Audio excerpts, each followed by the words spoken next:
L2E एम्पोरन के ending ने part 3 को परफेक्टली सेटअप किया है और उसके साथ साथ कई सारे सवाल छोड़े हैं कि आगे स्टोरी में क्या होगा और कुछ हिंट्स भी दिए हैं। तो सबसे पहले इस दुनिया को दो नेक्सस चला रहे हैं। सबसे पहले है कुरैशी अब्राहम नेक्सस जो कि एक इंडो अरब नेक्सस है और दूसरा है शेन ट्रायड नेक्सस जो कि अपने आप को गॉड एक्सेस भी बोलते हैं। ये एक चाइनीज अफ्रीकन नेक्सस है।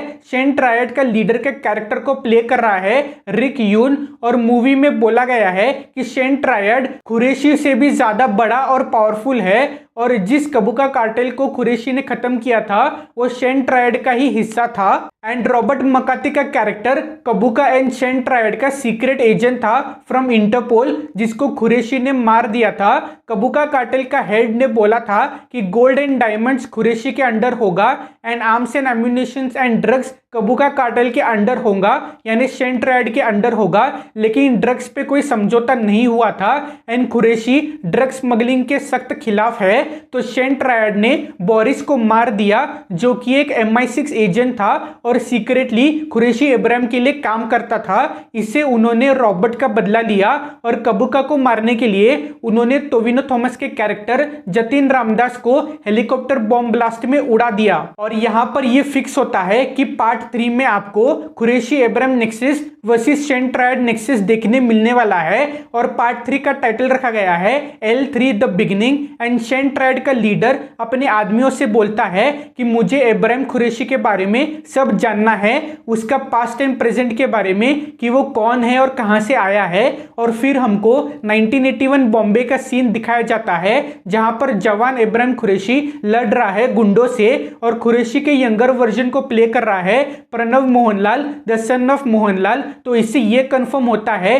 कि L3 का टाइटल L3 द बिगिनिंग क्यों रखा गया है। L3 में हमको कुरैशी के बिगिनिंग्स यानी ओरिजिन्स यानी पास्ट के बारे में दिखाया जाएगा और साथ में प्रेजेंट टाइमलाइन में Shane triad versus Qureshi nexus होगा।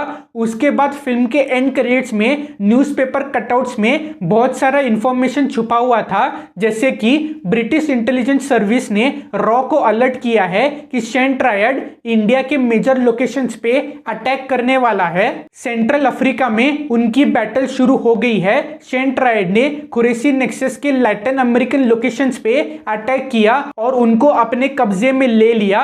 शेन ट्रायड के नारकोटिक्स बिजनेस अब एक नई करेंसी बन गई है उनके लिए जहां पर the Chinese drug name triad ने सारे 7 कॉन्टिनेंट्स में अपना बिजनेस को एक्सपांड किया है यानी ये ड्रग पूरी दुनिया में फैल गया है। शेन ट्रायड का इन्वॉल्वमेंट को सस्पेक्ट किया गया है इन श्रीलंका म्यांमार एंड बांग्लादेश के गवर्नमेंट कूप्स में यानी वो इंडिया को चारों तरफ से घेर रहे हैं अपनी खुद की पपेट गवर्नमेंट बनाकर in the neighbouring countries. Qureshi Abraham को कई सारे डोमेन्स एंड लाइव्स का लॉस हुआ है और अब शेन ट्रायड उनके डार्क मार्केट को भी अटैक कर रहा है। एशियन गवर्नमेंट्स ज्वाइन करते हैं टू द के-एशियन बैटल जहां पर सारे एशियन कंट्रीज के पोर्ट्स एंड डॉक्स को as a covert transit point की तरह यूज किया जा रहा है by both nexuses. Operation early bird के बारे में बात हुई है टू एक्स्ट्राडाइट द टारगेट और वहां पर कुरैशी का फोटो था। इंटरनेशनल प्रेशर की वजह से Chinese external minister spokes person ने बोला है कि शेन ट्रायड के साथ चाइनीज गवर्नमेंट का कोई इन्वॉल्वमेंट या कनेक्शन नहीं है। यूएसए गवर्नमेंट ने चाइना को एक्यूज किया है कि वो कोवर्ट सपोर्ट दे रहे हैं टू शेन ट्रायड यानी पार्ट 3 में यूएसए भी इन्वॉल्व होने वाला है। कुरैशी अब्राहम नेक्सस ने शेन ट्रायड के वेस्ट एशिया की लोकेशंस पे अटैक किया है और वहां पर अपना कब्जा जमा लिया है। ये थे वो सारे न्यूज अपडेट्स। अब हम केरला की पॉलिटिक्स पे आए तो सीएम जतिन रामदास के मरने के बाद दो चीजें हो सकती है। सबसे पहले एक नया इलेक्शन होगा या फिर एक न्यू सीएम को अपॉइंट किया जाएगा। ये तो फिक्स है कि IUF फिर से इलेक्शन जीतने वाला है एंड मंजू वॉरियर का कैरेक्टर प्रियदर्शनी केरला की नई सीएम बनने वाली है। पार्ट 3 में अगर कोई उनको चैलेंज करेगा तो वो एक नई पार्टी हो सकती है या फिर कोई और न्यू कैरेक्टर या फिर ASM पार्टी का केरला लीडर सजाना चंद्रन हो सकता है या फिर RPIM। तीसरी तरफ MI6 एजेंट मिशेल मेनुइन जो कि अब्राहम कुरैशी को पकड़ना चाहती थी उसको अभी भी डाउट है कि अब्राहम कुरैशी जिंदा है और उसने अपनी फेक डेथ करवाई है और हॉस्पिटल से निकलने के बाद वो इसको इन्वेस्टिगेट करने वाली है। ह्यूज चांस है कि MI6 के इस इन्वेस्टिगेशन को वो लीड कर सकती है या फिर अपना खुद का एक प्राइवेट इन्वेस्टिगेशन शुरू कर सकती है कि कैसे वो कुरैशी को पकड़ पाए। तो पार्ट 3 में ये भी एक सब प्लॉट होने वाला है।